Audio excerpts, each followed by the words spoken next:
My name is Peaches Hagley. My policy brief outline is titled Are Growth in Food Prices Linked to Obesity? I chose to do a policy brief for West Virginia. In West Virginia, there is a growing concern. There is a growing concern about the rising costs of living, especially in groceries. West Virginia capital is known as Charleston, and this state consists of 1.85 million people. This population ranks number one in adults out of 51 states and second in children age range from 10 to 17-year-old for obesity in the nation, in the United Nations. Now, there is a difference between overweight and obesity. Overweight is defined as a BMI of 25 to 29.9, and obesity is said to be classified as 30 or greater in BMI.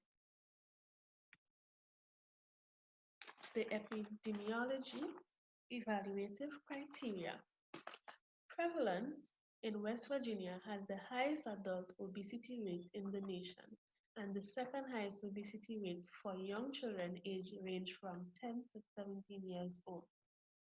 The causality of obesity can be environmental or genetic.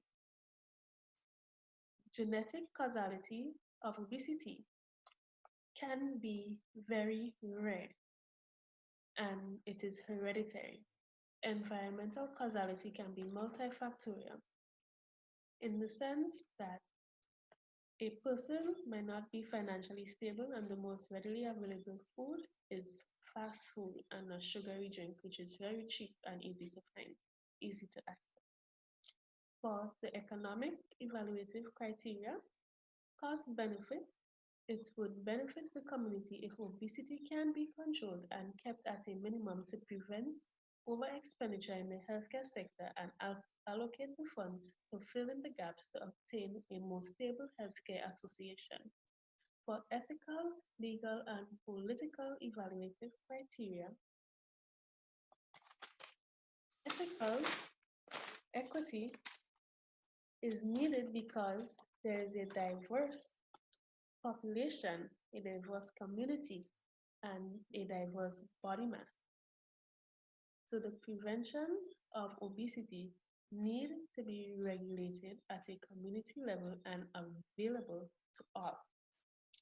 Individual rights is acknowledged. Everyone has a choice in making the right decisions based on affordability and accessibility. The scope of the government understands clearly that laws must be reinforced according to the assessments done.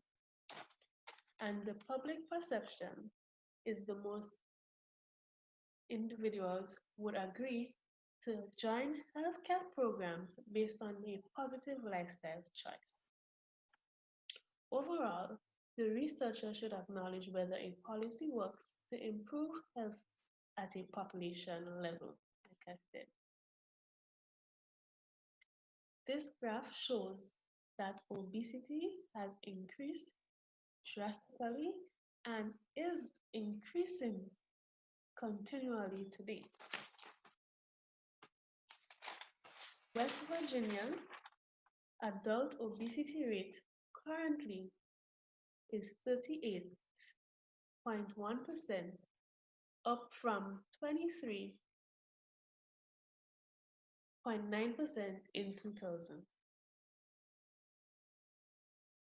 and from 13.7% in 1990.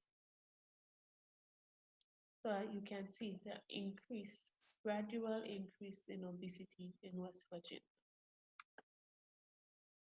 The government regulations. The government tax and subs on sugary drinks and non-healthy groceries.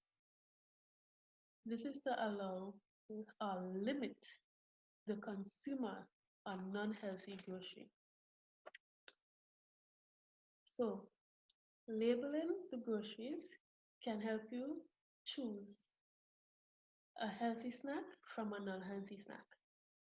On the labels, it has zero fat, zero trans fat, zero sugar added, zero artificial, and this gives you an idea of what you should consume.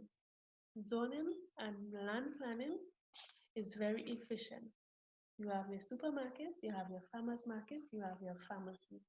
An individual leaving the supermarket or walking to go to the pharmacy to get the prescribed medication, which is non-tax, would unconsciously be exercising because the complex would be in walking distances from the supermarket. So the farmer's market may be 1 mile away and the pharmacy may be half a mile away. So this limits transportation use. So they will walk more unconsciously. And this is a good way to start.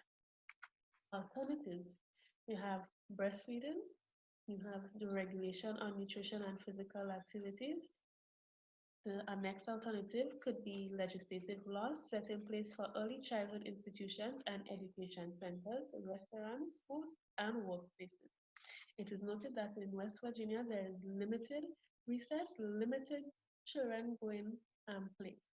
So this law being set in place for physical activities and nutrition program is very good. The system approach by utilizing global approaches. Global approaches is very beneficial because obesity is a worldwide epidemic public health issue. So countries are becoming interlinked through travel and manufacturing foods. Therefore, interconnectivity means that change is becoming a trend throughout countries. By using a global approach would involve stakeholders and cooperation from different countries because obesity is a global epidemic, public health issue, like I previously stated. And I'm going to stress on this.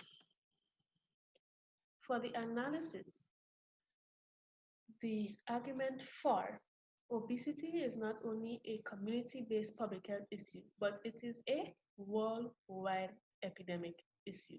Hence, a systematic approach is effective because of its interdependence of external and internal factors. Legislative laws are set in place for regulating, mapping, modeling, nutrition, and physical activities to ensure a modified approach to health programs carried out. Arguments against the alternative, it is very costly, so funding such program can be an issue. A systematic approach, if not understood, it cannot be fully developed, it will not be used to its potential, and it may have a negative impact. It will also put the country in debt because the money taken to implement this will not be used to its full potential, so it will have a negative impact on obesity in the community because this system approach must be understood and everybody must be in agreement. For the recommendation, number 1, implementation of stiffer programs. Number 2, improved management. Number 3, identify, modify, and promote existing effective resources to prevent additional costs. Limitation. Financial aid is a huge limitation in public health. Financial aid means that not all countries are not financially stable, first of all. That is a big issue. And for someone to invest in such plan, need to see that the plan is carried out effectively and efficiently. If it fails and you need a second try and they are not willing to give you a second try, no financial aid for that country. So financial aid is a huge problem. Maintenance of the program. Maintenance of the program in sense of management is another limitation. You need someone who is enthusiastic about the job. Sensitivity of obesity is a sensitive topic when I say sensitivity. Not everyone is willing to comply when we talk about obesity. To conclude, overall, obesity and overweight are the leading cause of complex health issues in the world. There is a great need to seek the root causes of obesity rather than scratching the surface with diet and growth in food prices. It is recommended that programs are enforced and be fully functional with an enthusiastic team to ensure that the process, the progress, the time put in, the money is not wasted. Therefore, the workers of public health sector must always remember weight and obesity are sensitive topics when approaching community health. Thank you.